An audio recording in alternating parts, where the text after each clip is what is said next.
بسم الله الرحمن الرحيم.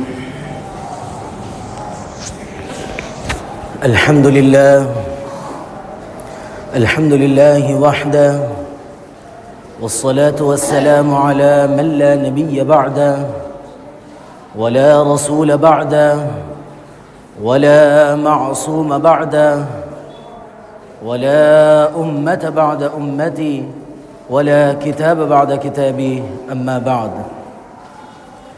عن عبد الرحمن بن أبي قراد رضي الله تعالى عنه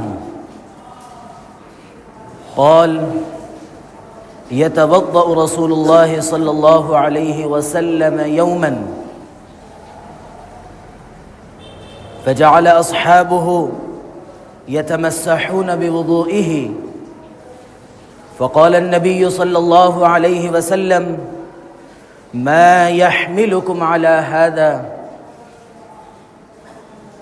قالوا: حب الله ورسوله. فقال النبي صلى الله عليه وسلم: من سره أن يحب الله ورسوله أو يحبه الله ورسوله فليصدق حديثه إذا حدث وليؤدي أمانته إذا اؤتمن وليؤمن جاور من جاوره، أو كما قال عليه الصلاة والسلام. انتہائی واجب الاحترام، قابل صد احترام بزرگان دین، نوجوانان اہل سنت، السلام علیکم ورحمۃ اللہ وبرکاتہ. گزشتہ ایک بات ہمارے سامنے آئی تھی کہ رسول اللہ صلی اللہ علیہ وسلم کی زندگی کے دو پہلو ہیں، ایک محمد ابن عبداللہ اور جو دوسرا پہلو ہے جو آپ کی زندگی کا دوسرا حصہ ہے وہ محمد الرسول اللہ صلی اللہ علیہ وسلم. نبوت سے پہلے اور نبوت کے بعد.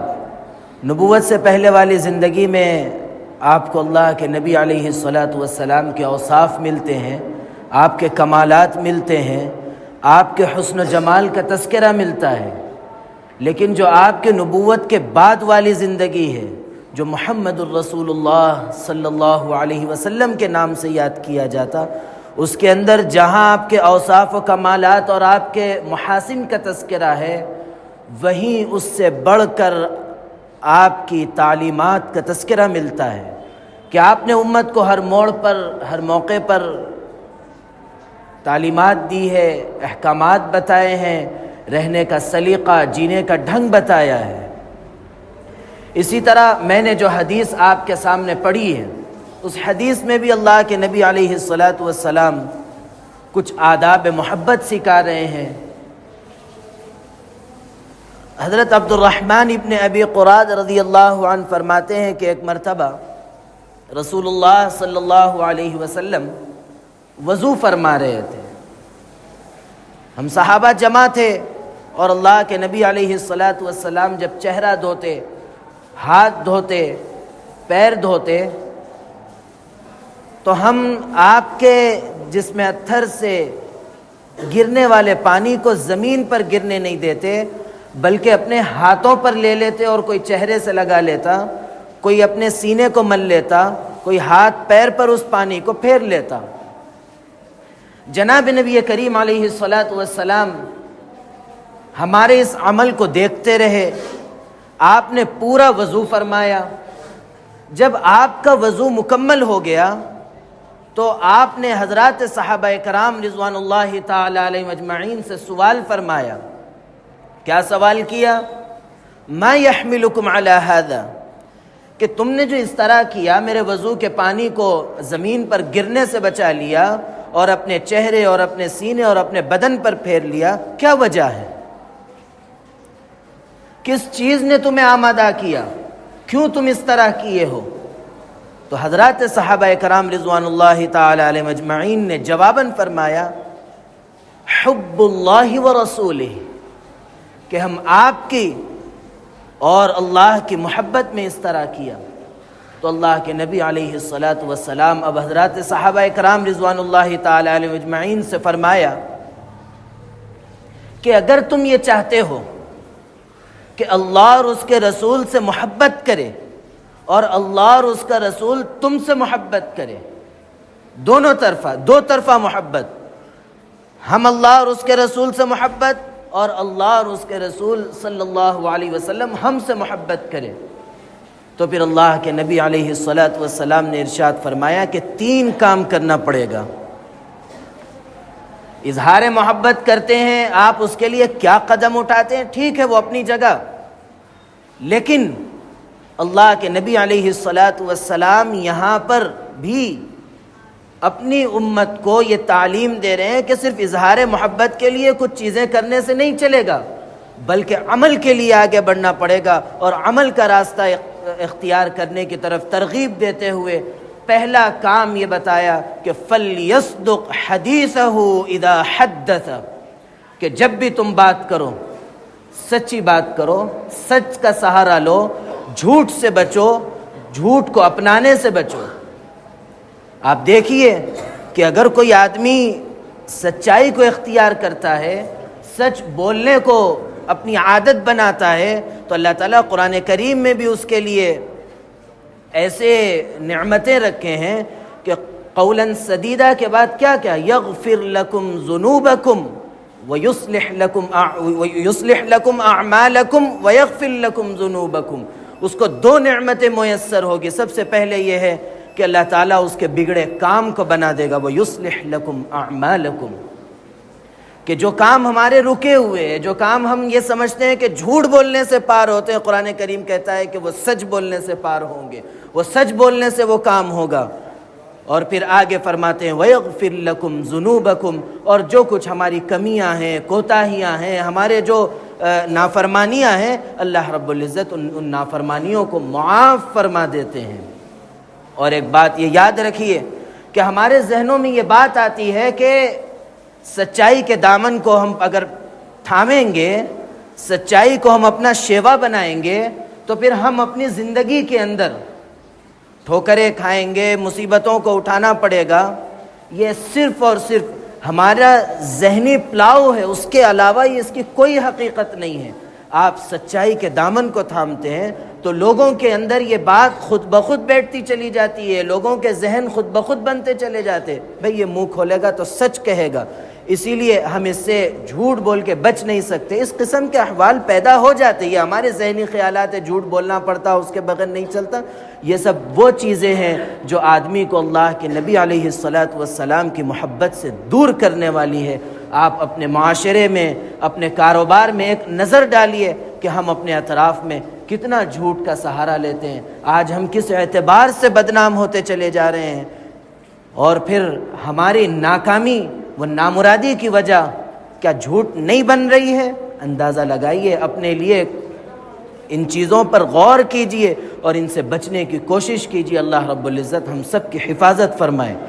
دوسری چیز وَلْيُؤَدِّ أَمَانَتَهُ إِذَا اؤْتُمِنَ، اگر تم یہ چاہتے ہو کہ اللہ اور اس کے رسول سے محبت کرے اور اللہ اور رسول تم سے محبت کرے، تو دوسرا کام یہ کرنا پڑے گا کہ جو امانتیں تم پر ہے اس امانتوں کو جس کا حق ہے اس تک پہنچاؤ، امانت میں خیانت سے بچو۔ آپ ذرا غور کیجئے کہ ہمارے پاس امانتوں کی مختلف چیزیں ہم جانتے ہیں، لیکن ایک بات آپ سے میں یہ کہوں گا کہ امانتوں کا یہاں تک ہے کہ وقت کم ہے، ورنہ کعبۃ اللہ کی چابی کا واقعہ ذہن میں رکھنا چاہیے، جس کی وجہ سے یہ آیت نازل ہوئی کہ ان اللہ یأمرکم ان تؤدوا الامانات الی اہلها، کہ امانتیں جن کا حق ہے ان تک پہنچاؤ۔ امانتیں پہنچانے میں یہ نہیں کہ یہ مسلمان ہے اس کو پہنچا دو، یہ ہمارا بھائی ہے اس کو پہنچا دو، اس کا اسلام سے کوئی تعلق نہیں، اس کو کھا جاؤ، اس کو فلاں کر دو فلاں کر دو، یہ نہیں، بلکہ امانتیں پہنچانے میں کچھ نہیں دیکھا جائے گا کہ جس کی امانت ہے اس تک پہنچائی جائے گی، چاہے وہ امانت ہمارے پاس مسلمان کی ہو یا غیر مسلم کی۔ امانتیں اگر ہم پہنچائیں گے تو امانت دار آدمی کے سلسلے میں یہ بات ذہن میں رکھنا چاہیے کہ امانت دار آدمی ایک مومن کی پہچان ہے، اور خیانت منافق کی پہچان ہے، کہ جس شخص کے اندر خیانت پیدا ہو جاتی ہے وہ مومن نہیں ہو سکتا ہے۔ اس لیے اپنے آپ کو بچائیں خیانت کرنے سے، جھوٹ بولنے سے، اور امانت کا تعلق یہاں تک ہے کہ اگر کسی محفل کے اندر ہم بیٹھے ہوئے ہیں، باتیں کر رہے ہیں، کہنے والا یہ صاف طور پر نہیں کہا کہ میری یہ بات کسی سے مت کہو، لیکن وہ اتنا ضرور کر رہا ہے کہ جب وہ بات کر رہا ہے تو اطراف دیکھ رہا ہے کہ کوئی سن تو نہیں رہا ہے، اب وہ بات اس کے پاس امانت ہے، اگر وہ کسی سے کہتا ہے تو وہ امانت میں خیانت کرتا ہے۔ اس لیے ہم اپنی زندگیوں کے اندر غور کریں، ہمارا مزاج ہم دوسرے سے یہ کہہ کر کہتے ہیں کہ تم کسی سے مت بولو، اسی طرح وہ زنجیر بنتی چلی جاتی ہے۔ افسوس کی بات ہے، تکلیف کی بات ہے کہ ہم امانت میں خیانت کے عادی بن گئے۔ چھوٹی چھوٹی چیزیں ہیں جو ہمارے پاس بڑے گناہ کے طور پر جمع ہو رہی ہے۔ اللہ رب العزت ہم سب کی حفاظت فرمائے۔ تیسری اور آخری بات جو اللہ کے نبی علیہ الصلاۃ والسلام نے ارشاد فرمائی، وَلْيُؤْمِنْ جَاوَرَ مَنْ جَاوَرَهُ، کہ اگر کوئی شخص یہ چاہتا ہے کہ اللہ اور اس کے رسول سے محبت کرے اور اللہ اور اس کا رسول اس سے محبت کرے، تو پھر اس کو تیسرا کام یہ کرنا پڑے گا کہ جو اس کی دیوار سے دیوار لگی ہوئی ہے وہ اس کا پڑوسی ہے، وہ شخص، وہ پڑوسی اس سے امن میں رہے، اس کی تکلیف سے وہ محفوظ رہے۔ اللہ کے نبی علیہ الصلاۃ والسلام متعدد جگہوں پر، کئی جگہوں پر آپ نے پڑوسی کے سلسلے میں کئی باتیں آپ نے ارشاد فرمائی، تو حضرات صحابہ کرام رضوان اللہ تعالی علیہم اجمعین کو یہ شک ہونے لگا، یہ شبہ ہونے لگا کہ پڑوسی کے اتنے حقوق اللہ کے نبی علیہ الصلاۃ والسلام بتا رہے ہیں، کہیں ایسا نہ ہو کہ کہیں ایسا ہو کہ ہماری وراثتوں کے اندر بھی پڑوسی کا حق اللہ کے نبی بتا دے۔ اتنا اللہ کے نبی علیہ الصلاۃ والسلام نے پڑوسی کے حقوق بتائے کہ پڑوسی کو تکلیف سے بچائے۔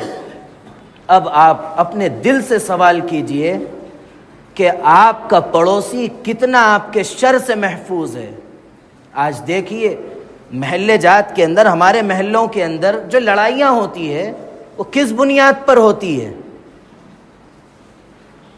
پڑوسی سے تکلیف کی بنیاد پر۔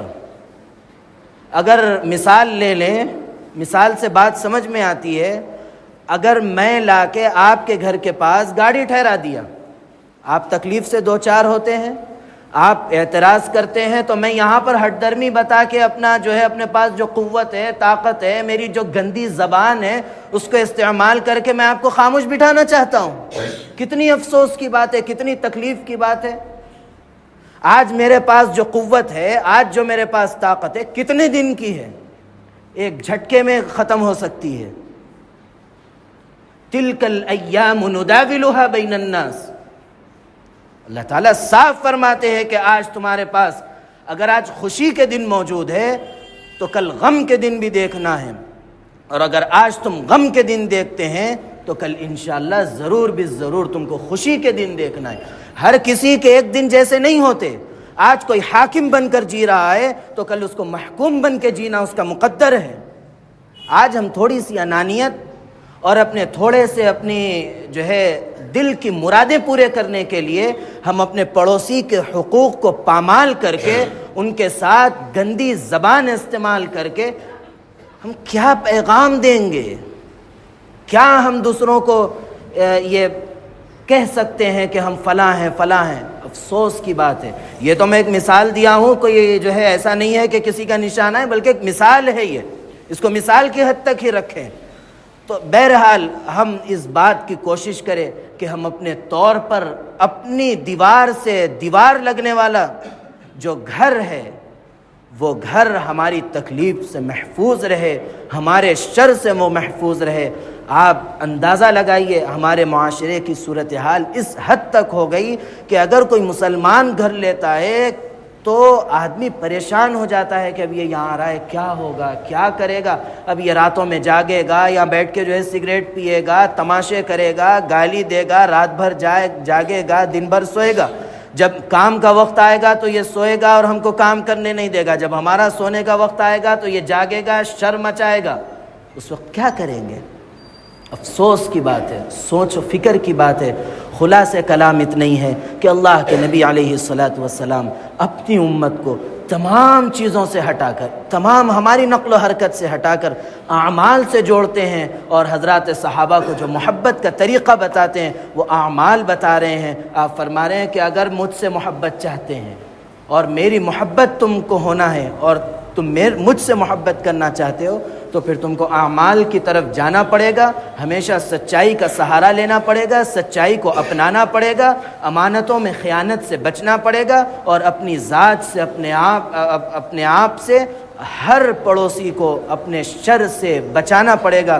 یہ اللہ کے نبی علیہ السلام کی وہ تعلیمات ہے جو آپ نے اس امت کو دی، اور پھر محبت کا معیار بھی بتایا۔ اللہ رب العزت ہم سب کو سچی محبت کی توفیق عطا فرمائے، حقیقی عشق نصیب فرمائے، اور اللہ رب العزت ہم سب کو آپ علیہ السلام کی ہر سنت پر عمل کی توفیق عطا فرمائے، اور سنتوں کی محبت ہمارے دلوں میں پیدا فرمائے، اور سنتوں کی نفرت ہم سب کے دلوں سے دور فرمائے۔ اللہ رب العزت میرے کہنے اور آپ کے سننے کو قبول فرمائے۔ اللہ رب العزت کہنے، سننے، لکھنے، پڑھنے سے زیادہ عمل کی توفیق عطا فرمائے، عمل کی باتوں پر عمل کرنے، بچنے کی باتوں سے بچنے، اور عقیدے کی باتوں پر عقیدہ رکھنے کی توفیق عطا فرمائے۔ آمین۔ وآخر دعوانا ان الحمد للہ رب العالمین۔